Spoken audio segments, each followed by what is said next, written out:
Ayun guys, another day, another sold. Ayan, free love, iPhone 11 Pro Max 256GB. Sinop ni sir yung kanyang iPhone 11 na 256GB pero upgraded memory siya. So kung alam niyo yung upgraded memories, search niyo na lang kung ano yun. Upgraded memories means from 64GB naging 256GB siya. So possible po yun. So make sure po pag nag-avail po kayo ng unit, i-check niyo po online yung sa Apple coverage po mismo kung legit ba yung kanyang, ay hindi pala makikita sa Apple coverage, sa i-unlocker. Nakikita yung totoong kulay ng phone at saka yung kanyang storage. Anyway, sir, saan mo nakita yung AMS gadget, sir?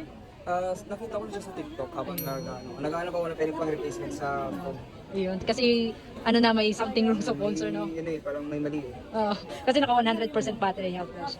Anyway, sa iPhone 11 kasi is totally phase out na siya, so wala siyang brand new. Hindi possible yung 100% battery sa kanya. So make sure na i-check niyo yung phone before niyo bilhin. Anyway, sir, satisfied ka naman sa bago mong phone ngayon. Gusto goods. Ayun. Kahit second hand siya, at least alam mo original siya. Yes, diba? Chinek natin yan lahat-lahat, sir, diba?